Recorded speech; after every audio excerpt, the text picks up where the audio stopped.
30th. You can see right here, September 30th, where we had the market kind of, doing a little, the black candle routine, did not get up to that predicted high, did not give it much. There's October 3rd, same type of thing, same type of pattern. But you can see that there is a possibility, and again, if you're nimble and if you have this in your trading strategy, that you might be able to trade a break of that predicted low. If you know the tone of the market, you have a feel that, based upon the patterns you've seen, the characteristics of the market that you need to know that this market is headed lower, you could take that predicted low and trade at a point below that predicted low, getting out on the close. I don't know if I would recommend that particularly, but that is a possibility for an intraday strategy. Now, on October the 4th, we have another wrinkle. October 4th is this candle here, this white candle that we had, where we get another wrinkle. The vantage point indicators, if you look at them, you can see that we have the Euro index is at 0, so that's bearish. We have the predicted differences on the downside, so that's bearish.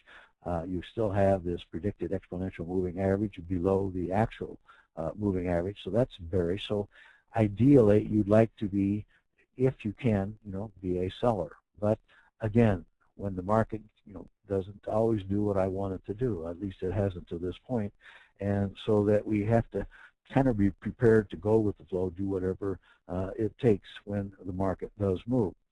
We have a predicted high, in this case, 11.15. So if we can get to that predicted high, we would, be a seller at 11.11 with that 4-point fade, and we would then put our limit order to buy at the predicted low, which was 1073 rather, and put the limit order to buy at 1077. So we're all set. The open is at 1088. And that's in the middle of the range, and it looks like what we would like to see for a setup. But when we get to the intraday action to look at what's going on there, we can see that it didn't exactly follow the script that we would like because of the action of the markets. As they say, was kind of strange on this particular day, and that's not unusual for a market like the E-mini.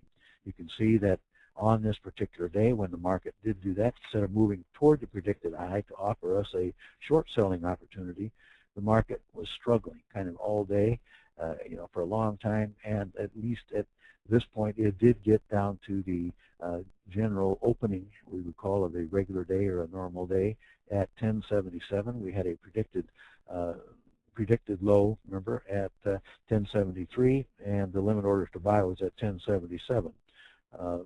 Where you place this order will depend a lot on the tone of the market. Sometimes there will be situations where there are things that occur, there may be events, there may be news, there may be all kinds of things that potentially could occur during that day, and you may just pass. You may not want to take a chance on the market bouncing from that predicted high or predicted low. Again, some subjectivity involved here, and I'm not afraid to say that sometimes you have to modify things as you go and not have a rigid, absolute trading standard that you want to follow. Just kind of a concept that you want to keep in mind, again, being nimble and flexible. In this case, we had a situation here where we were trying to go short, or thought we would wanted to go short, and the market gave us a long position at 1077. Now, if you were in this market, let's say you took this trade, and if you set up a profit target of 20 points or less, you can see that the market did get up into the 1097 area right here, and from 1077 to 1097 you had 20 points, $1,000. Now if you don't have a profit target, you can, maybe your goal is you're going to stick it out until it gets up to that predicted high, fade that predicted high, and get out at 1111, which is our point there at which we were going to be short on the limit sell order when it approached the predicted high. Again, depends how you trade, but if you did hold out, the prices kind of, if you stuck with it and held it, you can see the prices came all the way back down here to the vicinity of that predicted low.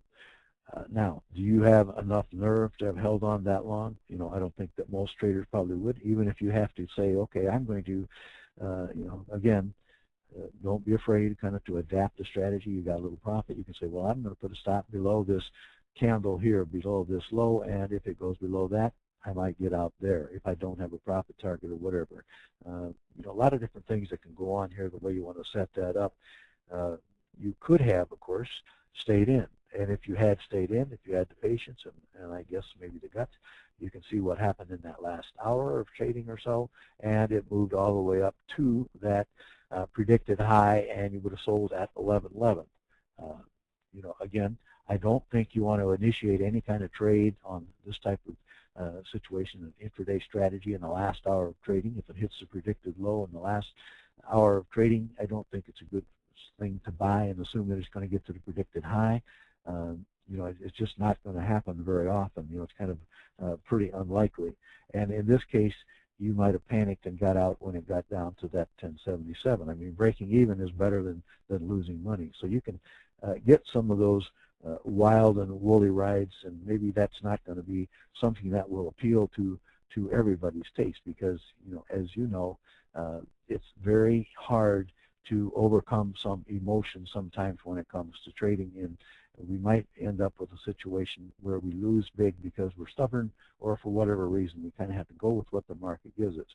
Now, what about moving ahead? We're going to now go to the live chart, talk about today. It's actually not a live chart. I shouldn't really call it that, because it really is a you know, a end of day chart from vantage point. It's not real time, at least not yet, but we're going to look at the situation today. You know, what's going on in the last day since I made the previous charts, and talk about how we would set up for today if we were going to use this type of strategy in the market. First of all, you can see with the candles, or the the candles that we were looking at here before. We were looking at this one, and we were looking at this one, and we talked about the possibility of selling below the predicted lows there, and we looked at this candle here and kind of followed through an intraday strategy in all of those. Now, in looking at each of those candles and kind of like where are we today on October the 4th after the close, you know, we were looking at a situation where we started to have a bit of a turn. You know, we had the predicted differences that started to move up a little bit, suggesting that maybe the market might be ready to turn. Obviously, when you look at that candle, you can see that that candle that we had there, we showed you on the earlier slide, that was, you know, a pretty decent, you know, bullish type of candle, but we don't have a trend. We don't have anything to tell us that you know, it's going to now turn into a trend. We don't really have that yet. We still have the predicted difference. The long-term one is moving down, so it's a mixed reaction, and we still have this neural index sitting at 0, so that's still bearish. We still have the predicted exponential moving average bearish. It's below that actual moving average. So there are a lot of bearish factors in there, even though it's a nice big candle, but we don't know that until that day's action is done. So now we need to look at what is happening on today, on October the 6th after the action of, or on October the 5th, and see